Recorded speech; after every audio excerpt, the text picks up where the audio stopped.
So, welcome back. Thank you very much for coming again. I think we had an amazing morning. I hope you had a great lunch and break because we still have lots of things for this afternoon, evening. Say evening because afterwards, we've got the after lunch, the after work, the DJ, some beers, and these kind of things that takes us a bit late.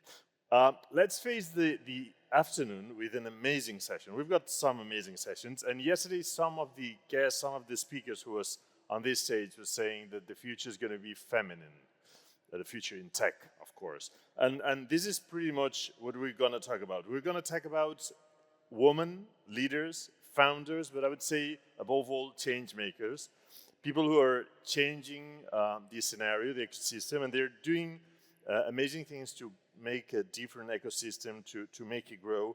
They are, and I've been practicing with them there, but I mean, it's 3 surnames and names, quite hard, so I'll do my best.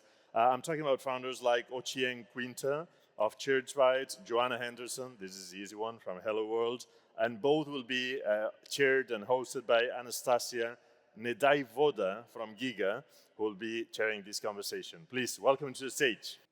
Thank you so much for the kind introduction. Good afternoon, everyone. We are excited to have all of you here for this discussion on women leadership in a very challenging telecommunication and digital infrastructure sector. My name is Anastasia Nedayvoda. I lead a startup acceleration program at Giga. Giga is a joint initiative between ITU, International Telecommunication Union, and UNICEF, and we aim to connect all schools in the world to the internet by 2030. And today with me, I have 2 amazing speakers and panelists, Joanna Henderson and Quinter Ochieng. And I would ask you both to introduce yourself, tell us about you and your companies, please. And we will start with Joanna. Hi, everyone. Thanks for coming along after lunch. It's such a pleasure to be here and speaking today, and I want to thank the Giga Initiative, who's enabled my organization, Hello World, to be here in Barcelona today. I'm the executive director of Hello World, and Hello World is a female-founded and largely female-run organization working at the intersection of technology and social impact. So we're very much an organization that is about working with technology to ensure that it serves people, which I understand is the theme of the 2 days here. I am actually not technical at all, so I hope that's okay that I'm sitting here on the stage, but I do run a tech organization, but I think it kind of highlights some of the points I wanted to make that, that technology, we bring as a female kind of founder and leader a slightly different angle sometimes to the social impact of technology, and I think that will hopefully come through today. As we speak. So Hello World, I've already said, works at the intersection of tech and social and community impact. We do this by our mission being to close the digital divide. So we create low-cost digital inclusion solutions and connectivity solutions to the most underserved communities globally.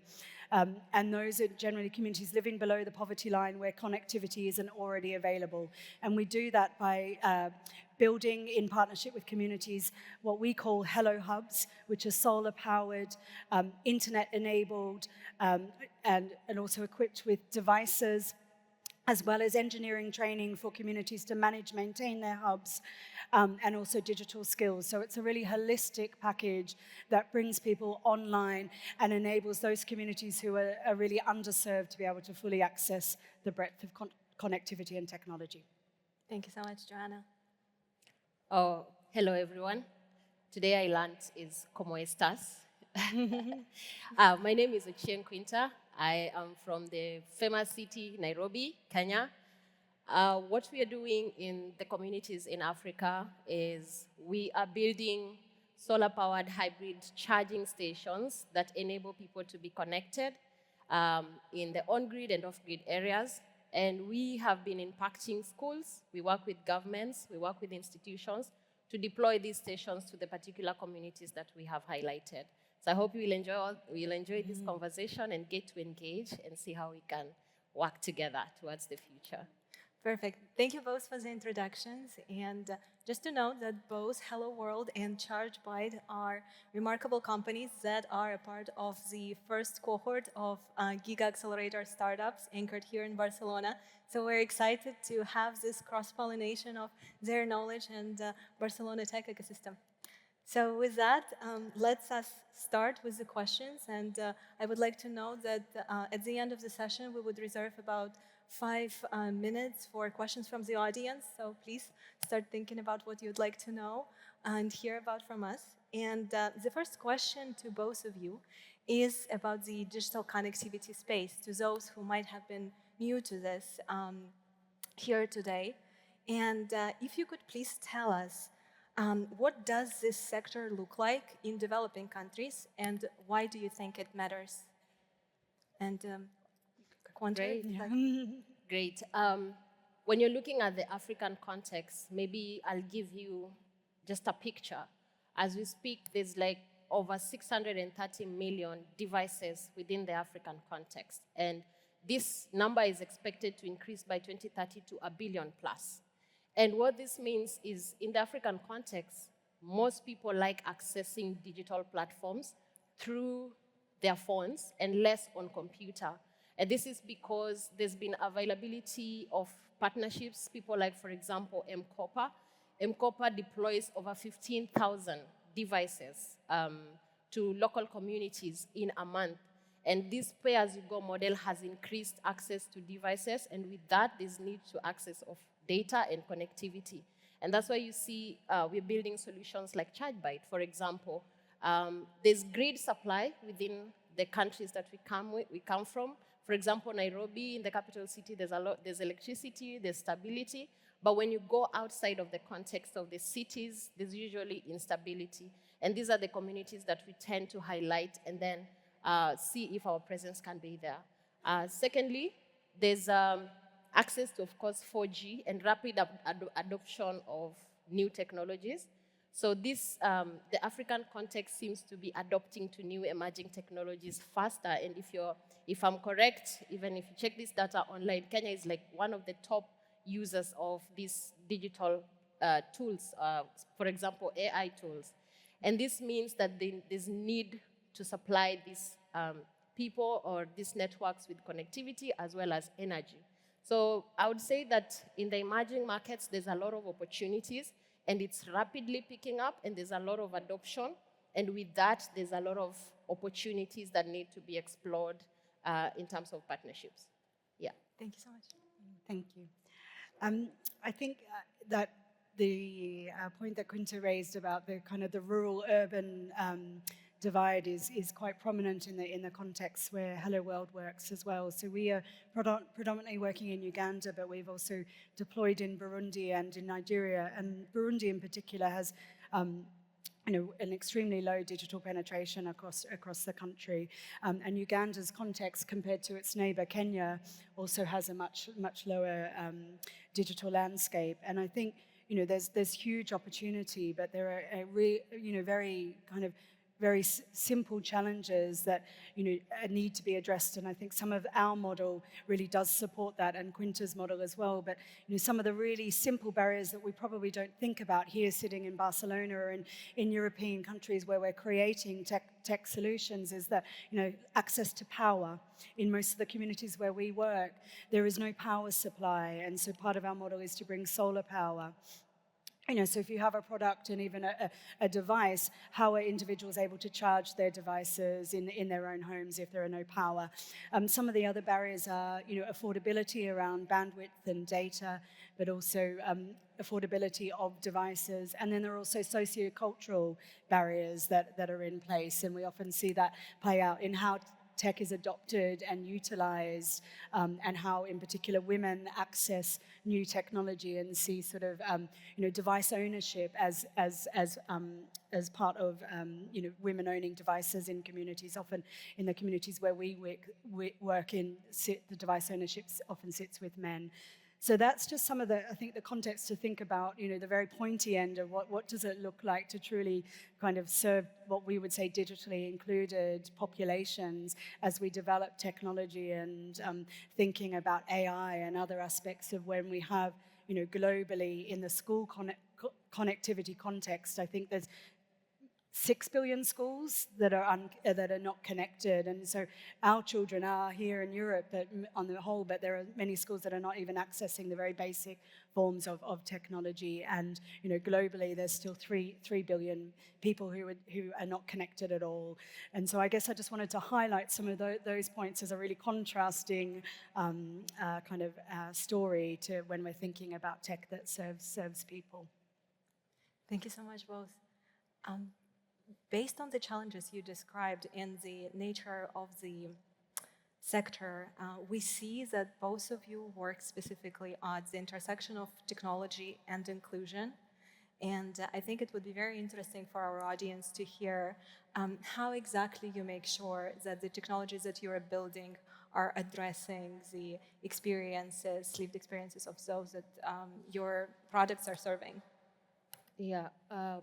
When it comes to inclusion and rather equity, one of the things that has come out clearly in the process of building the solutions that we're building in Africa is that there's an assumption of product. If a solution worked probably in the Europe, you want to execute the same in Africa and think the same model would work, right, which is a very bad mindset to approach African market with.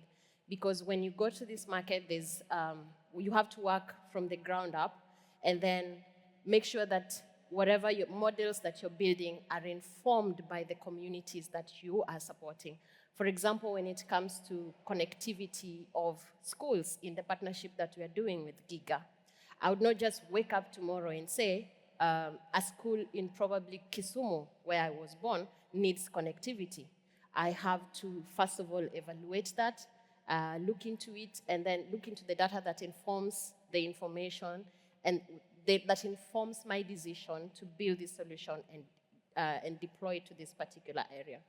So there's a time someone tried to set up the same model in the country, and what happened at the time is that when you're looking at our solution, we have built it for the African terrain, meaning you cannot go there and start saying people in the off-grid areas need to start making payments using cards. You have to give them options like, how do you use USSD? How can you access these solutions with cash? Or how can you access these solutions with pay-as-you-go model? So when you kind of learn these methods and try to also understand, it informs the decision and it is inclusive for the community members. What we're also doing in our country to try also to be engaging of the women, we have a partnership with WITIA, which is an international organization for women in technology across Africa, and we try to employ a lot of women in the engineering space in terms of developing the product so that it fits the terrain of African market. Yeah. Perfect. Thank you so much. Thank you. And just to pick up on some of those great points already raised, I think for Hello World, inclusivity is a part and parcel of what we do.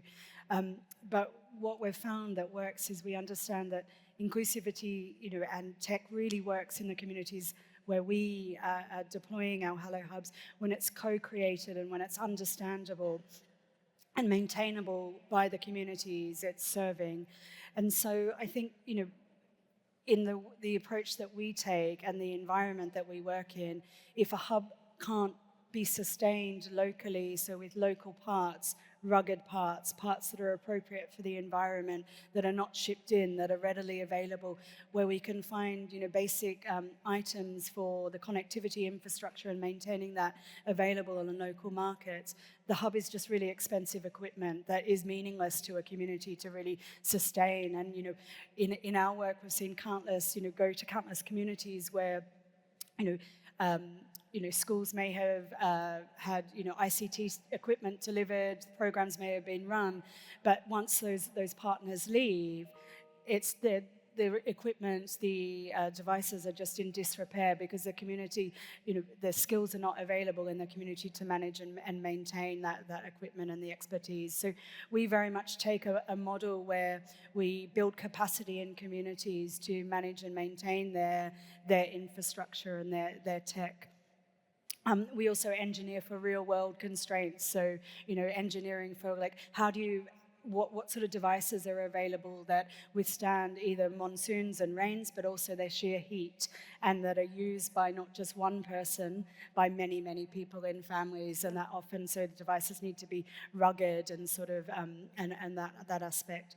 We also, in the approach we take, we invest in people, not just the technology. And so a large part of the success of our model is the community engagement that takes place, that Quinter already pointed to, that, understanding what are the barriers in the community, what do communities need, how communities manage and have structures in place that value the infrastructure that's brought in and the devices and so forth.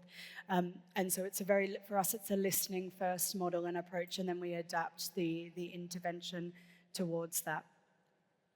Yeah. Thank you. So building on what you shared specifically about localization of solutions and community engagement, both of your companies have very strong community empowerment component to it. Is there anything you would like to share about community leadership that you think tech companies or corporations are overlooking, and it might be useful for them to look at that and learn from community leaders? Leadership. From a personal perspective, I would say trust and delegation. So I would say I've sort of learned how to delegate and step away, which, when you're a founder, is kind of challenging because you want to be on top of everything you're building end to end. And somehow along the way, I'm trying to learn how to stay away and trust the team to deliver what's needed of them, and also try to create a sense of community in the products and the solutions that we're building, so then people identify with it and they want to support you genuinely. Yeah. Thank you.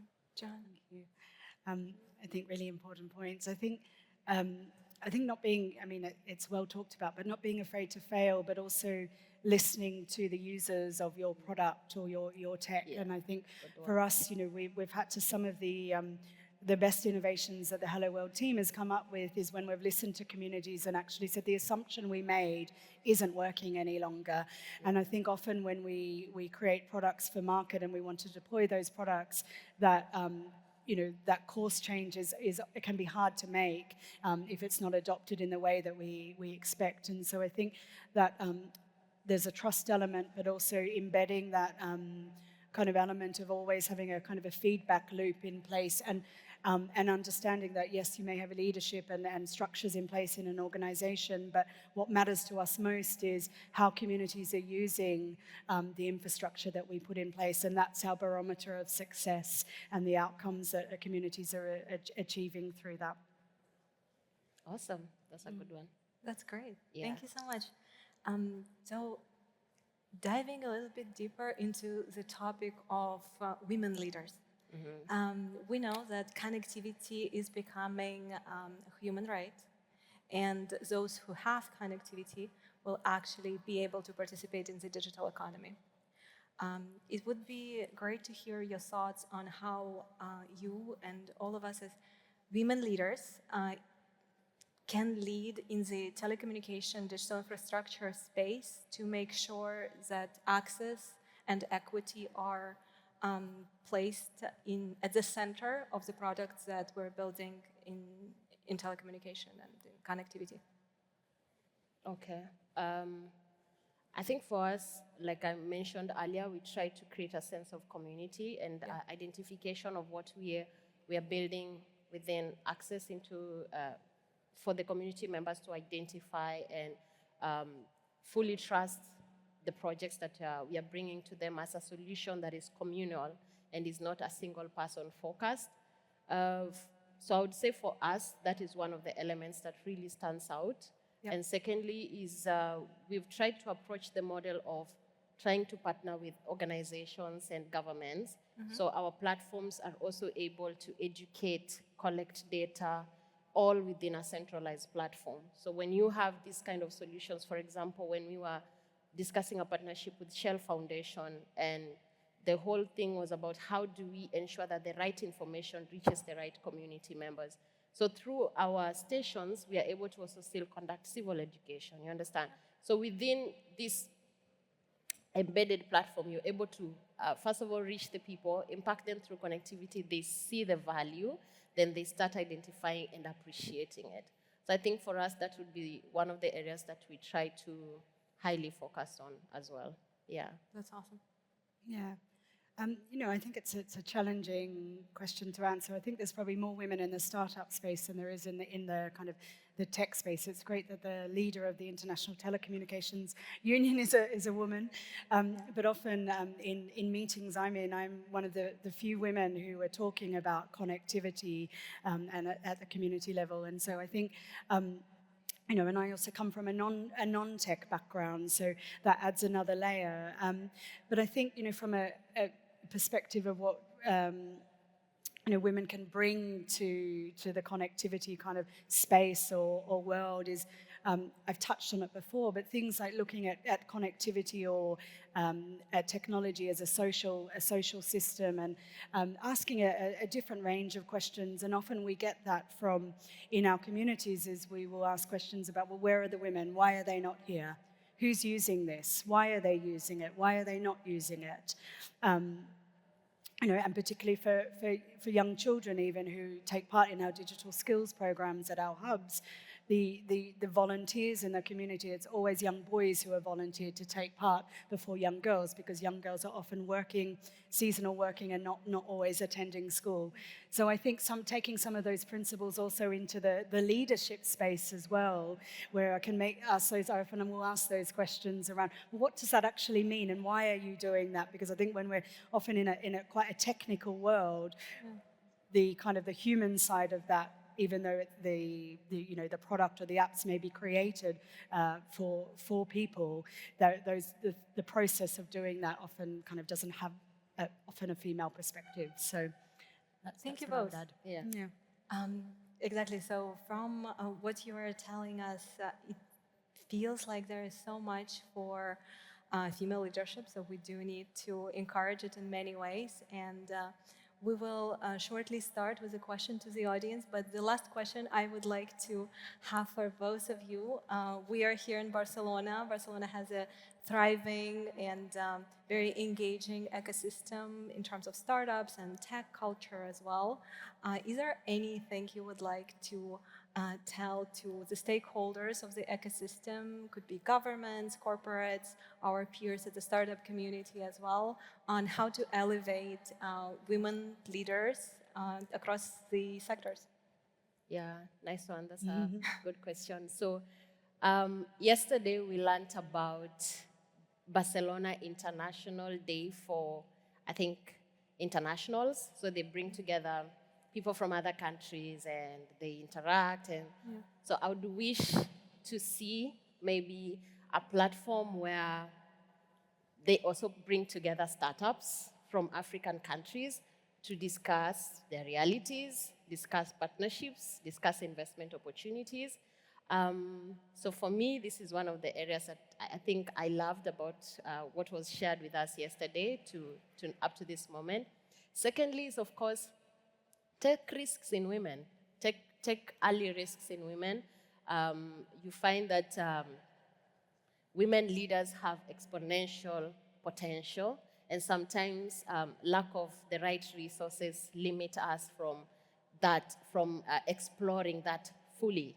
And from the fact that we are multi-talented in various areas, I mean, if you can take a risk in trusting me with your heart, maybe you can take a risk in trusting me with your business as well. So take more risks in women and take those risks at an early stage and give women these platforms. When you're looking at the African context, not even African only, this is global, less than 5% of VC funding goes to the women. And I think during this moment is when we've been very loud about addressing this and minds are kind of slightly shifting into addressing these issues in Africa, to be specific. The ecosystem of startups is coming up vibrantly. And if we can find ways to channel and demystify, change the mindset of people that there's a mindset that is, I don't trust Africa, or go there, visit it, interact with the startups, and take risks.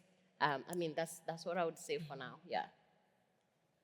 Thank you. Thank you. I think maybe I can offer some advice for women, just from my experience as female founders and leading organizations in the tech space. I think there's very simple of, not waiting for permission, of being in the space and talking in the space, and not waiting, for, I guess, the permission to be there. There's, the environments that I'm often talking in, as I've mentioned, are really underrepresented with women.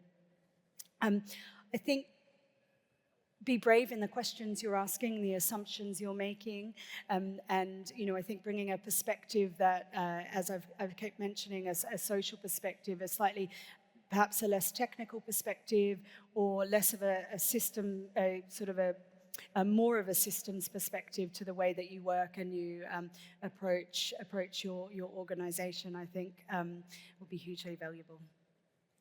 Thank you both. So on that note, I would love to open it to the audience for questions, if we have any.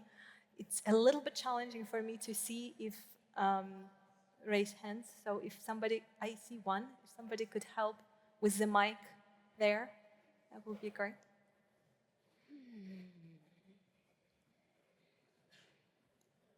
Here it goes.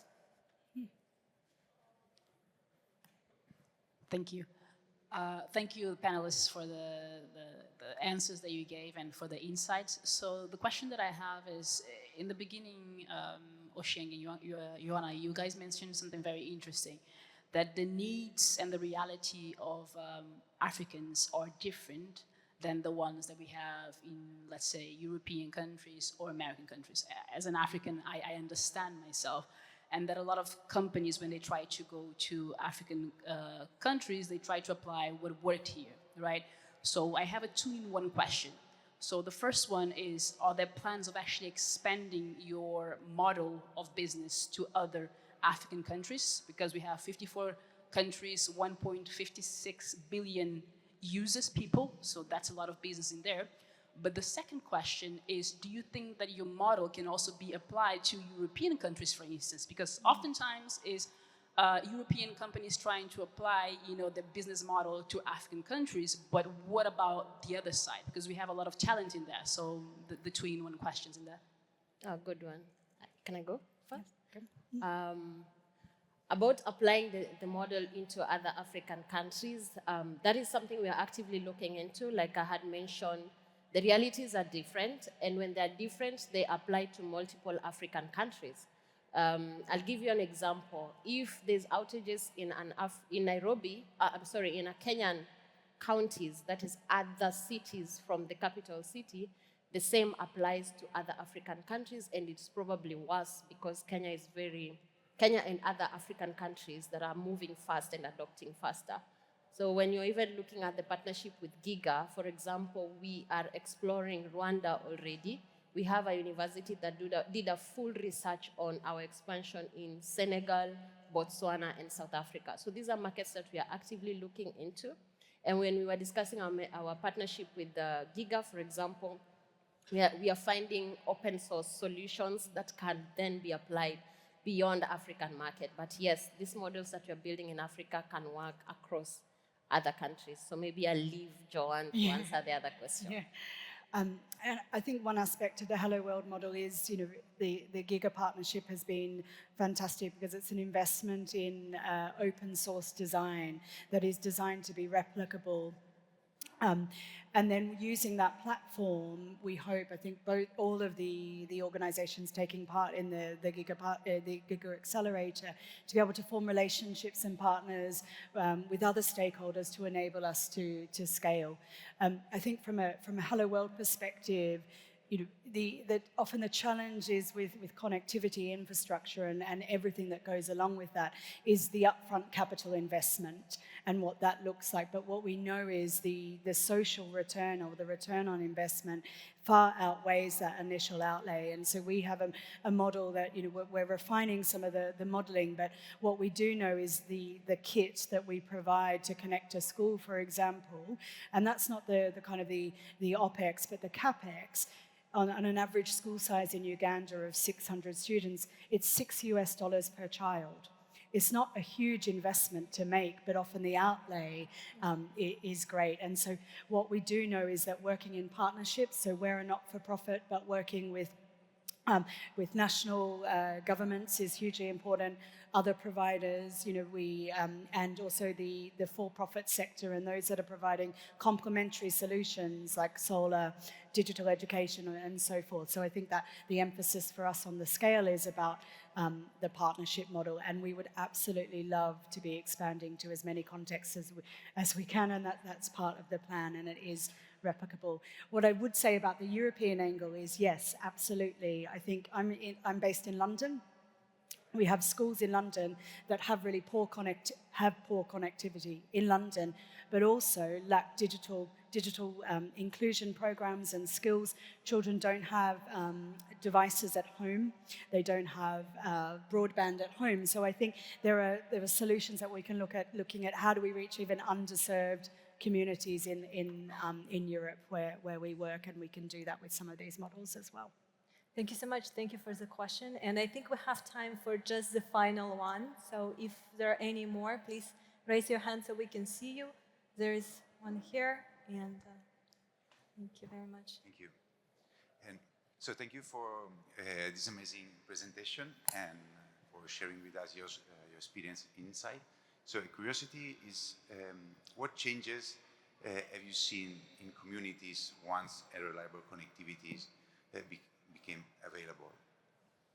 So in community, girls, women, or... Yeah. So what we've seen, I think I'll speak specifically for my country. What we've seen in digital connectivity, what that has done, it has woken the Gen Z movement. And I would say that with confidence, because we are then able to advocate for our rights. We are able to address things that don't sit well within the operations of our country. And I think this generally applies to even other countries with access. When there's access, you're able to have accessibility to information, education, and this definitely changes your life and probably your mindset. And then you're part of taking part actively in communal activities. So these are some of the changes that I've seen. Yeah. Yeah, and I think similar, we've seen transformative changes in communities, and we survey our communities annually. In Uganda, we work across 85 communities, and we have an annual survey, and the data that comes back year on year is communities report the quality of life has changed in a number of ways around access to education, to skills building, communication with family. Being able to access services online that had previously been unavailable, like telemedicine and so forth. Even in our school-based community hubs, we see transformative impact of just bringing the connectivity infrastructure there. We see enrollments increase, so that means children are starting, joining school that hadn't previously been at school just because we're placing that infrastructure in the community.